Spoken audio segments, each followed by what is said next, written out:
E aí, olá minha gente, a graça e a paz do nosso Senhor Jesus. Como é que vocês estão? Espero que você esteja bem. Eu não sei a hora que você estará fazendo a sua leitura, mas aqui estamos firmes e fortes com a leitura dos Evangelhos em 40 dias, plano de leitura atualizado. Hoje estamos no dia 28 e hoje leremos Lucas capítulo 19 e Lucas capítulo 20. Jesus está passando por Jericó a caminho de Jerusalém, onde ele iria ser morto, crucificado e também ressuscitaria. Vem comigo nessa leitura hoje, dia 28 da leitura dos Evangelhos, Lucas capítulo 18 e 19. Assim está escrito: Jesus então entrou em Jericó.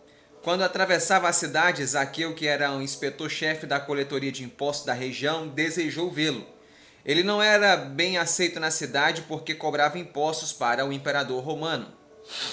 Como era baixinho demais para enxergar Jesus no meio da multidão que se formava, Zaqueu correu na frente e subiu numa árvore comum naquela região para ver Jesus passar. Quando chegou perto dos galhos da figueira, onde o inspetor-chefe estava, Jesus olhou para ele e disse: Ô Zaqueu, desce logo daí, porque eu estou indo à sua casa para passar a noite lá. Zaqueu lançou-se rápido da árvore e conduziu Jesus até onde ele morava. Foi um escândalo.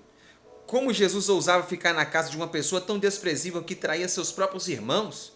Na hora do jantar, Zaqueu tomou a palavra e disse: Mestre, aqui estou, pronto para distribuir a metade de todos os meus bens entre os pobres. Se alguém provar que foi roubado por mim, eu devolverei o valor multiplicado por 4. Jesus então disse a Zaqueu: Hoje o evangelho da graça de Deus chegou à sua casa. Agora você é um filho do Deus eterno. Eu vim para buscar e salvar o que estavam perdidos, e eu o encontrei, e você foi salvo. Histórias de Jesus. Seguimos por mais histórias.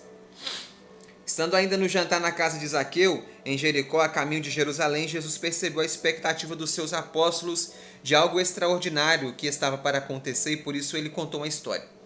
Era uma vez um político de carreira que foi nomeado para governar uma região bem distante.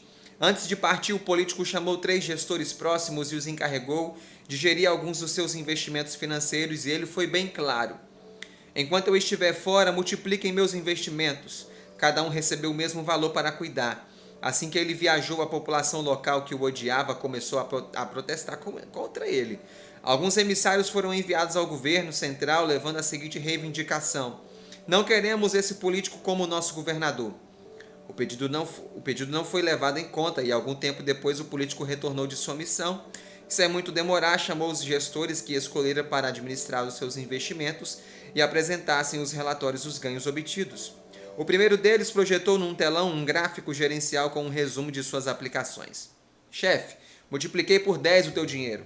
O empresário elogiou: excelente, excelente. Deixei pouco, mas você trabalhou muito bem, parabéns. Eu vou colocar você como gestor de 10 empresas minhas. Quando se apresentou o segundo gestor, que ele entregou um relatório impresso com o extrato dos resultados obtidos. Essa é a parábola dos talentos, fantástica essa analogia. Chefe, veja aqui, consegui multiplicar por 5 que me confiaste. O empresário disse: excelente, você vai dirigir 5 das minhas empresas. Então chegou o terceiro gestor, que deu-lhe ciência verbalmente do que fizera. Bem, chefe, eu devolvo intacto o que me deste. Eu guardei o teu dinheiro em minha própria conta corrente, eu fiquei com medo de investir errado e decidi não aplicar. Eu sei que és exigente, implacável e ambicioso. O político ficou furioso. Então você não trabalhou e a culpa é minha? Se eu sou quem você diz, por que pelo menos não aplicou meu dinheiro num fundo de investimento? Se o fizesse, eu receberia meu dinheiro de volta, com juros e alguma valorização. Seria pouco, mas seria melhor do que nada. Em seguida, determinou a outros funcionários: peguem o dinheiro que está com ele e entreguem ao que multiplicou meus investimentos por 10. Eles não entenderam. Chefe, ele já administra dinheiro demais, o político respondeu. É assim na vida, meus amigos. Quem tem, receberá ainda mais. Quem não tem, perderá tudo. Por último, o chefe deu a seguinte ordem: lembram-se daqueles que protestaram contra mim quando parti? Vão atrás deles, prendam-nos, para que paguem pela injustiça com que me tratavam. Agora vamos para os últimos dias de Jesus em Jerusalém. Jerusalém, domingo, dia 29 de março de 33. Jesus retornou sua viagem para Jerusalém. A comitiva estava perto da entrada de Betfagé, em Betânia do Oeste, cidades localizadas na base do Monte das Oliveiras, em Jerusalém. Jesus então enviou 2 de seus apóstolos até Jerusalém com a seguinte tarefa: preciso que entrem na cidade mais próxima. Quando chegarem lá, encontrarão um jumentinho que nunca foi montado. Soltem-no da corda e o tragam aqui. Um de seus apóstolos perguntou: mestre, e se alguém perguntar por que estamos fazendo isso? Jesus lhe respondeu: digam apenas, o nosso mestre precisa dele.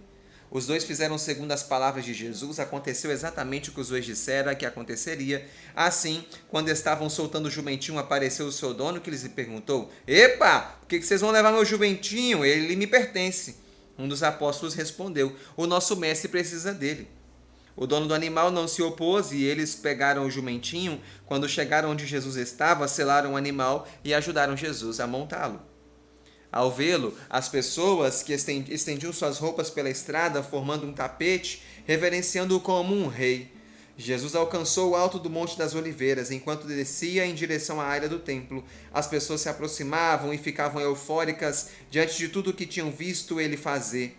Vibrantes, cantavam bem alto muitas músicas, repetindo sempre um dos salmos: bendito é o rei que vem em nome do Deus eterno. Elas cantavam também a música que os anjos entoaram quando Jesus nasceu: ao Deus eterno exaltamos o céu.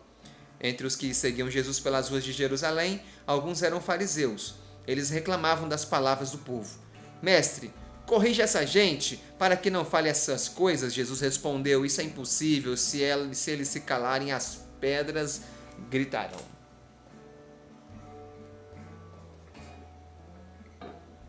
Jerusalém, segunda-feira. Tendo entrado em Jerusalém, Jesus olhou para a cidade e chorou, e então proferiu este lamento: aqui estou para trazer a paz, ó Jerusalém, mas você não a quer. Saiba que virá o tempo em que você será cercada por todos os lados. Os invasores destruirão você e matarão seus habitantes. Você se tornará uma grande ruína de pedras, porque não reconheceu o Cristo quando ele chegou. Jerusalém, terça-feira. Então Jesus chegou ao templo. Para muitos não passava de um mercado como outro qualquer. Jesus expulsou os comerciantes citando o seguinte trecho de Isaías: minha casa será uma casa de oração. Ele também citou outro trecho das Escrituras, agora de Jeremias: vocês fizeram da minha casa um espaço livre para os salteadores. Depois da purificação do templo, Jesus ensinava a todos por lá, todos os dias, e ele ia até lá. Os sacerdotes principais, os teólogos e os dirigentes do templo queriam matá-lo, mas não viam como fazer isso, porque todos os que ouviam ficavam cativados por ele. Lucas capítulo 20. Enquanto ensinava e evangelizava, Jesus era procurado. Algumas delegações foram ao encontro dele. A primeira era formada pelos principais sacerdotes, teólogos e dirigentes religiosos de Israel. Eles o questionaram, um deles lhes pediu explicações. Queremos saber que tipo de coisa você anda ensinando por aqui. Outro continuou a interpelá-lo. Queremos saber também quem autorizou a fazer o que você está fazendo. Jesus respondeu com outra pergunta. Tá bom, eu vou fazer uma pergunta para vocês. Se vocês me responderem, eu também responderei. A pergunta é a seguinte: o batismo de João Batista tinha origem divina ou era coisa humana? Eles começaram a discutir entre si para ver qual resposta dariam. Um disse ao grupo: se dissermos que o batismo de João Batista tinha origem divina, ele nos perguntará: então por que vocês não acreditaram em João Batista?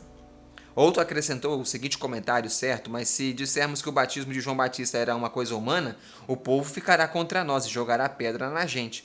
Todo mundo considerava João Batista como um profeta. Então o líder deles disse a Jesus: não sabemos. Diante dessa resposta, Jesus disse: estamos quites.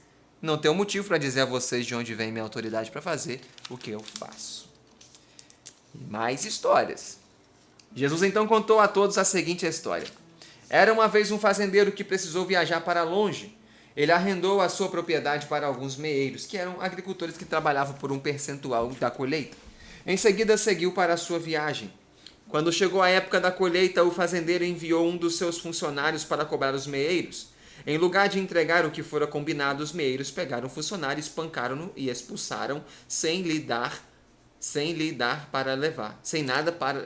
lhe dar para levar. Sabendo disso, o fazendeiro mandou outro funcionário. De novo, os meeiros espancaram e xingaram o funcionário e nada lhe deram.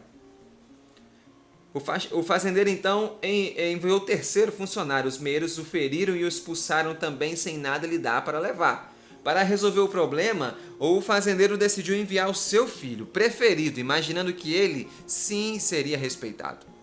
Quando viram a chegar na fazenda, os meeiros se reuniram e chegaram à seguinte conclusão: opa, chegou o herdeiro dessa terra. Vamos pegá-lo e matá-lo, assim ficaremos com a herança dele para nós. E assim, numa emboscada fora da propriedade, eles os mataram. Fora da propriedade, Jesus foi morto fora de Jerusalém. Em seguida, Jesus perguntou: o que vocês acham que o fazendeiro fará? Certamente virá ele mesmo e matará os meeiros assassinos e arrendará a fazenda para outros. Os ouvintes reagiram: oh, não, isso não pode acontecer. Jesus respondeu: lembremos o que disse o poeta no Salmo 118, verso 22. Foi graças ao rejeitado que veio para todos salvação. Eu digo agora o que significa essa profecia. Eu sou o rejeitado que traz salvação. O evangelho da graça de Deus chegou a vocês, a oportunidade de vocês está passando e o evangelho será entregue às pessoas que aceitam e o levam adiante. Os teólogos e os principais sacerdotes logo entenderam que Jesus falava contra eles. Até que enfim, né? Então procuraram um jeito de prender Jesus, embora tivessem medo da reação do povo. Os dirigentes religiosos mudaram a estratégia.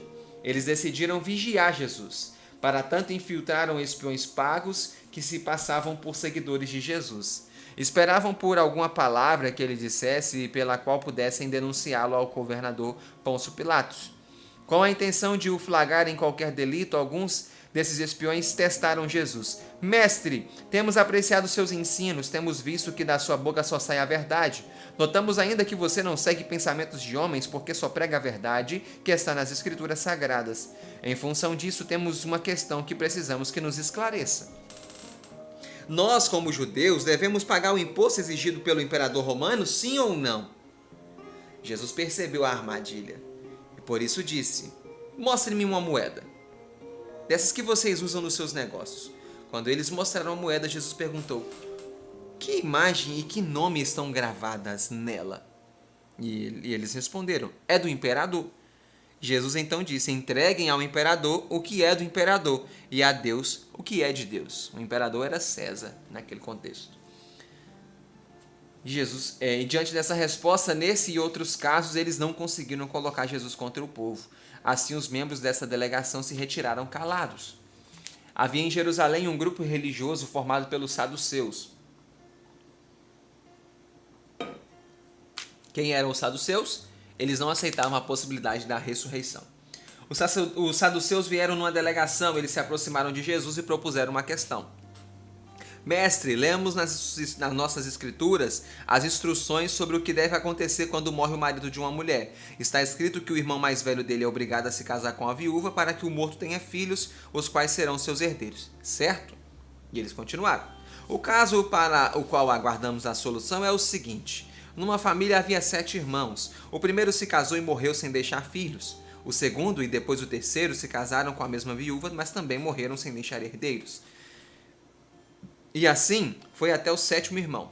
Todos morreram sem ter filhos, por último a viúva também morreu. A pergunta é essa: quando acontecer a ressurreição, de quem a viúva será esposa, já que os 7 irmãos se casaram com ela?